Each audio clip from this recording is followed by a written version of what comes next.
Technical aquaponics ജിയിലേക്ക് സ്വാഗതം.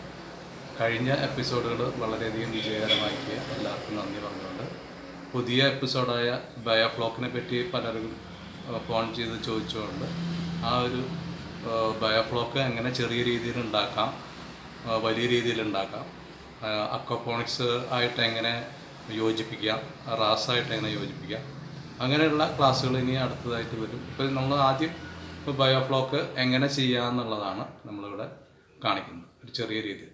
അതുപോലെ എൻ്റെ ഗുരുസ്ഥാനത്ത് നിൽക്കുന്ന ദിലീപ് സാറിൻ്റെ യൂണിറ്റും ഇതിൽ ചെറുതായിട്ട് കാണിക്കുന്നുണ്ട്. അപ്പോൾ നമുക്ക് ബയോഫ്ലോക്ക് ഉണ്ടാക്കുന്ന രീതിയിലേക്ക് നമുക്ക് കടക്കാം. തുടങ്ങുന്നതിന് മുമ്പ് നമുക്ക് കുറച്ച് സ്റ്റില്ലായിട്ടുള്ള കാര്യങ്ങൾ നമ്മൾ പറഞ്ഞുതരാം. എന്തൊക്കെയാണ് വേണ്ടത്? ഒരു 220 ഒരു ഡ്രമ്മ് വേണം, എയർ സ്റ്റോൺ, നമ്മളൊരു എയർ പമ്പ്. ഈ എയർ പമ്പ് എന്ന് പറഞ്ഞാൽ ഒരു 25 ലിറ്റർ പെർ മിനിറ്റ്, 25 ലിറ്റർ വരാവുന്ന ഒരു എയർ പമ്പ്. പിന്നെ ഒരു വാൽവ് വെക്കണം അതിൻ്റെ അടിയിൽ. അതെന്താണെന്ന് വെച്ചാൽ ഫ്ലോക്ക് കൂടി കഴിഞ്ഞാൽ പുറത്തേക്ക് കളയാൻ വേണ്ടിയിട്ടാണ്. ഇത് പുറത്തുള്ള രാജ്യങ്ങളിലുള്ള ഒരു യൂണിറ്റുകളാണ്. അത് അവർ ഈ വരുന്ന സ്ലറി മുഴുവൻ നമ്മളൊരു സ്ലഡ്ജ് ചാമ്പറിലേക്ക് മാറ്റിയിട്ട് അവിടെയാണ് ഫ്ലോക്ക് ഉണ്ടാക്കുക. അപ്പോൾ ഫ്ലോക്ക് എന്നിട്ട് ആവശ്യത്തിനുള്ളത് അതിലേക്ക് ഒഴിച്ചു കൊടുക്കും. അപ്പോൾ ഫ്ലോക്ക് ഡെഡായാലും മീനിൻ്റെ ടാങ്കിൽ വലിയ പ്രശ്നങ്ങൾ ഉണ്ടാവില്ല. അതിന് വേണ്ടിയിട്ടാണ്. അപ്പോൾ അവിടെ ഒരു വല വെച്ചിട്ടുണ്ടാവും. ആ സ്ലറി മാത്രം അതിലേക്ക് വരും. അത് മോട്ടർ വഴി ചാമ്പറിലേക്ക് പോകുന്നത്. അപ്പോൾ അത് ജസ്റ്റ് ഒന്ന് കാണിച്ചു മാത്രം. പല രീതിയിൽ ചെയ്യുന്നുണ്ട്. പക്ഷേ നമ്മളിവിടെ ചെയ്യുന്നത് ഏറ്റവും ചിലവ് കുറഞ്ഞ രീതിയിൽ തന്നെ ഒരു ടാങ്കിൽ നമുക്ക് അതിൽ തന്നെ മീനും ഫ്ലോക്കും ഒരേ ടാങ്കിൽ തന്നെ വളർത്തിയെടുക്കുന്ന രീതിയാണ്. അപ്പോൾ ഇതിൽ നമ്മൾ ആദ്യം നമ്മുടെ കയ്യിൽ സ്ലറി ഉണ്ടാവില്ല. അപ്പോൾ നമ്മൾ ആദ്യം തന്നെ ഒരു 200 ഗ്രാം ഫീഡ് നമ്മൾ ഡ്രമ്മിലേക്ക് ഇട്ട് കൊടുക്കുകയാണ്. 220 ടാങ്കാണ് കേട്ടോ, അതുകൊണ്ടാണ് നമ്മൾ 200 ഗ്രാം ഇടുന്നത്. 200 ഗ്രാം ഇട്ടതിന് ശേഷം നല്ലപോലെ ഇളക്കി കൊടുക്കുക.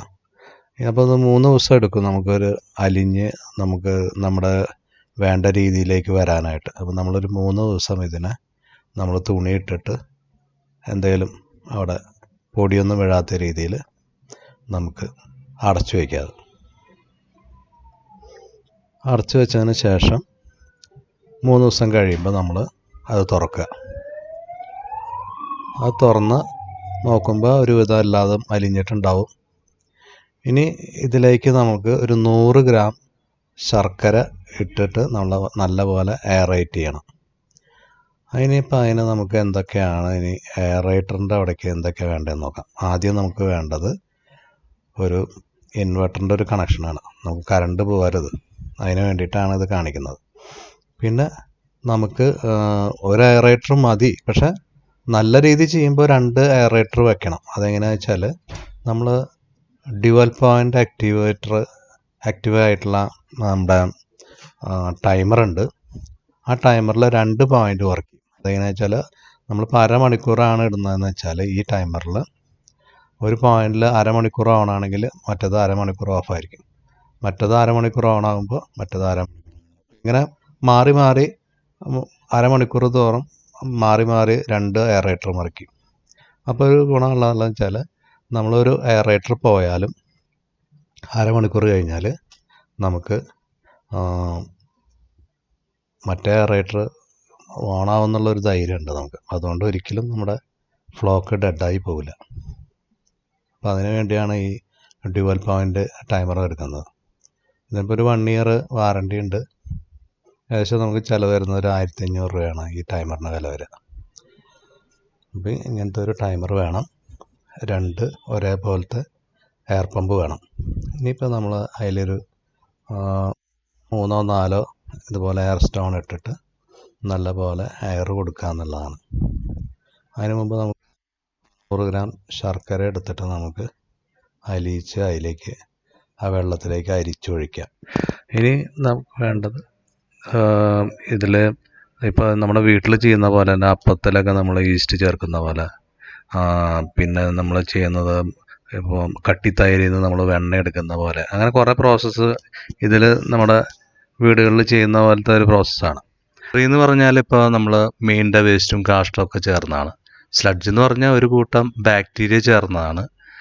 അതാണ് ഫ്ലോക്കിനെ ഉണ്ടാക്കുന്നത്. പിന്നെ നമ്മളിനി ശർക്കര കുറച്ച് അലിയിച്ച് നമ്മൾ അതായത് 100 ഗ്രാം അലിയിച്ച് ഇതിൽ ചേർക്കുകയാണ്. എന്നുവെച്ചാൽ നമ്മുടെ സ്ലഡ്ജിനെ വളർത്തിയെടുക്കുകയാണ് ശരിക്കും പറഞ്ഞാൽ. ഇപ്പം ഇത് ഒഴിച്ച് കഴിഞ്ഞാൽ നമ്മൾ എയറൊക്കെ കൊടുത്തു കഴിയുമ്പോൾ ഒരു 2-3 ദിവസം, ഒരു 10 ദിവസം വരെ ഭയങ്കരമായിട്ട് പത വന്നിട്ട് പുറത്തേക്ക് പോയിക്കൊണ്ടിരിക്കും. അപ്പോൾ നല്ല വൃത്തിയാക്കി നമ്മൾ ആ പതേനെ വൃത്തിയാക്കി ഇടുക, അല്ലെങ്കിൽ ഈച്ചയൊക്കെ കയറും.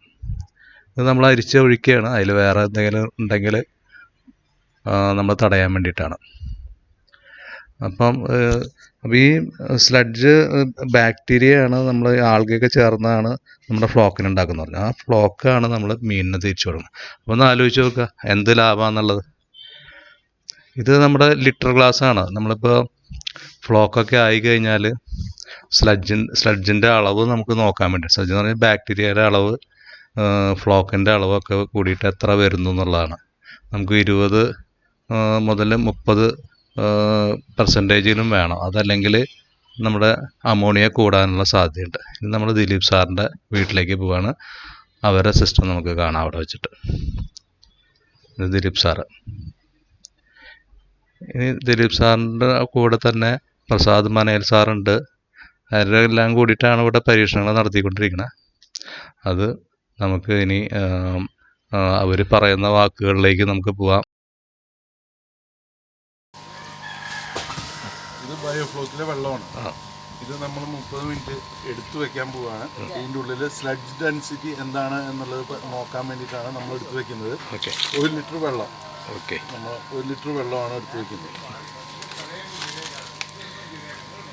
ഈ സ്ലഡ്ജിൽ നമ്മൾ എത്ര സ്ലഡ്ജ് വേണം എന്നുള്ളത് നമുക്കൊരു അളവുണ്ടാവില്ല. അതായത് 1 ലിറ്ററിൽ 20 ml തൊട്ട് 50 ml വരെയാണ് അതിൻ്റെ കണക്ക് പറയുന്നത്. അതിന് മുകളിൽ പോയി കഴിഞ്ഞാൽ മത്സ്യങ്ങൾക്ക് അസുഖങ്ങൾ വരാനുള്ള സാധ്യതകളുണ്ട്. അതിൻ്റെ ചെകളയുടെ ഉള്ളിലൊക്കെ, ഗിൽസിൻ്റെ ഉള്ളിലൊക്കെ കയറിയിട്ട് അവർക്ക് ചത്തുപോകാനുള്ള സാധ്യതയുണ്ട്. കുറഞ്ഞു പോയി കഴിഞ്ഞാൽ വീണ്ടും അമോണിയ ഷൂട്ട് ചെയ്യാനുള്ള സാധ്യതയുണ്ട്. അമോണിയ കൂടാതെ. ശരി. ബാക്ടീരിയയും മറ്റ് കോളനീന് algae, എക്ടോട്രോഫിക് bacterias, nitrifying bacterias, denitrifying, അങ്ങനെല്ലാം കൂടിയിട്ടുള്ള ഒരു ക്ലസ്റ്ററിനെയാണ് നമ്മൾ സ്ലഡ്ജ് എന്ന് പറയുന്നത്. ഓക്കെ. അപ്പോൾ ആ സ്ലഡ്ജാണ് പിന്നെ നമ്മളത് പ്രോട്ടീനാക്കി മാറ്റുന്നത്. ശരി. ഓക്കെ. അപ്പോൾ ആ പ്രോട്ടീൻ നമ്മളിനി മീനുകൾക്ക് എത്ര % വേണം എന്നുള്ളതിനെ പറ്റിയിട്ട് അത് ഈ ചെക്കിങ്ങിൽ കൂടെ തന്നെയല്ലേ നമുക്ക് അറിയാൻ പറ്റുള്ളൂ. സ്ലഡ്ജിൽ സാധാരണയായിട്ട് 50% വരെ പ്രോട്ടീൻ ഉണ്ട് എന്നാണ് കണക്ക്. അപ്പോൾ 15% പ്രോട്ടീനുള്ള ഫീഡാണ് നമ്മൾ ഈ മത്സ്യങ്ങൾക്ക് കൊടുത്തുകൊണ്ടിരിക്കുന്നത്. അപ്പോൾ മത്സ്യങ്ങൾക്ക് സാധാരണ നിലയിൽ അക്വപോണിക്സിലോ റാസിലോ ചെയ്യുന്ന മത്സ്യത്തേക്കാൾ കൂടുതലായിട്ട് ഇതിന് ടേസ്റ്റ് ഉണ്ടാവാൻ സാധ്യതയുണ്ട്. കഴിച്ചിട്ടുള്ളവർ പറയുന്നത് ടേസ്റ്റ് കൂടുതലുണ്ട് എന്നുള്ളതാണ്.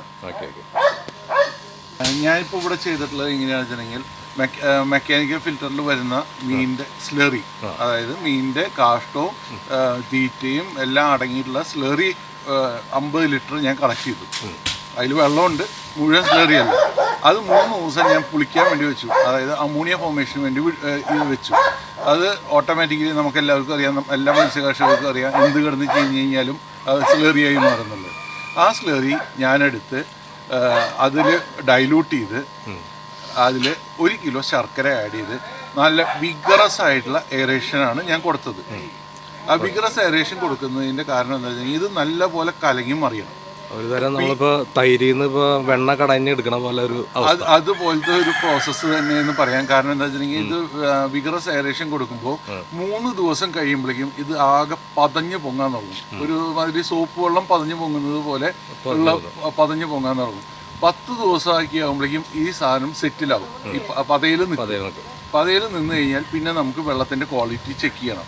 വെള്ളത്തിൻ്റെ ക്വാളിറ്റി ചെക്ക് ചെയ്യാൻ വേണ്ടിയിട്ട് നമ്മൾ ഒരു ട്രാൻസ്പാരൻ്റ് ആയിട്ടുള്ള കുപ്പി അല്ലെങ്കിൽ ജാറ് എന്തിലെങ്കിലും ഈ വെള്ളം മുക്കിയെടുത്ത് വയ്ക്കുക. ആ എടുത്ത് വെച്ച് കഴിഞ്ഞാൽ അതിൻ്റെ 30 മിനിറ്റ് വയ്ക്കുമ്പോൾ അതിൻ്റെ താഴേക്ക് അടിയുന്ന ആ ഇതാണ് സ്ലഡ്ജ് എന്ന് പറയുന്നത്, അഥവാ ഫ്ലോക്ക് എന്ന് പറയുന്നത്. അതിൻ്റെ മുകളിലുള്ള ഭാഗമാണ് നമ്മുടെ വളരെ ക്രിസ്റ്റൽ ക്ലിയർ ആയിട്ടുള്ള വെള്ളമായിരിക്കും അതിൻ്റെ ഉള്ളിലുള്ളത്. ആ വെള്ളം ക്രിസ്റ്റൽ ക്ലിയർ അല്ലെങ്കിൽ 10 ദിവസം കഴിയുമ്പോൾ ആ വെള്ളം ക്രിസ്റ്റൽ ക്ലിയർ അല്ലെങ്കിൽ നമ്മൾ അതിലേക്ക് കുറച്ചുകൂടി ശർക്കര ആഡ് ചെയ്ത് കൊടുക്കണം. കാർബോഹൈഡ്രേറ്റ്സിൻ്റെ സോഴ്സ് എന്നുള്ള നിലയിൽ നമ്മുടെ വീട്ടിലെ കഞ്ഞിവെള്ളം അതിലേക്ക് ആഡ് ചെയ്ത് കൊടുക്കുന്നത് കുറേശ്ശെ, ഒരുപാടല്ല കുറേശ്ശെ. ശർക്കര എന്ന് പറഞ്ഞു കഴിഞ്ഞാൽ ഒരു 250 ഗ്രാം വെച്ച് നമ്മൾ ട്രൈ ചെയ്ത് നോക്കുക. ക്വാളിറ്റി മാറുന്നുണ്ടോ, ബെറ്റർ ആവുന്നുണ്ടോ വെച്ചിട്ടുണ്ടെങ്കിൽ പിന്നെ നമ്മൾ ആഡ് ചെയ്യേണ്ട കാര്യമില്ല. നല്ല ക്വാളിറ്റി കിട്ടുന്നത് വരെ അതേപോലെ കുറേശ്ശെ ആഡ് ചെയ്തിട്ട്. എൻ്റെ ബയോഫ്ലോക്ക് സിസ്റ്റത്തിലെ 1 മാസം പ്രായമായ മീൻകുട്ടികളാണ്.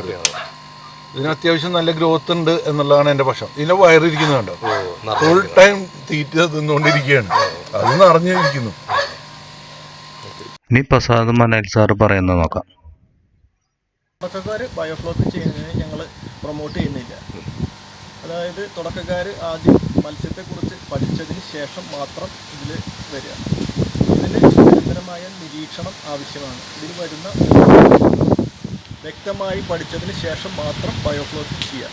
ഇത് നമ്മൾ ചെക്ക് ചെയ്യുന്നതാണ്. നമ്മൾ ആ ലിറ്റർ ഗ്ലാസ്സിൽ വെച്ച് 10 മിനിറ്റ് കഴിഞ്ഞാൽ വന്നടിയുന്നത് കാണാം. നല്ല ഫ്ലോ ഇത് കറക്റ്റായിട്ടുണ്ടെങ്കിൽ, സ്ലഡ്ജ് നല്ലതാണെങ്കിൽ നമുക്ക് നല്ല വെള്ളം നല്ല തെളിഞ്ഞു വരും. അതല്ലെങ്കിൽ അവിടെ അധികം തെളിയില്ല. പിന്നെ നമ്മൾ ശരിയായ അളവിൽ സ്ലഡ്ജ് ആയതിന് ശേഷം മീനിടുക.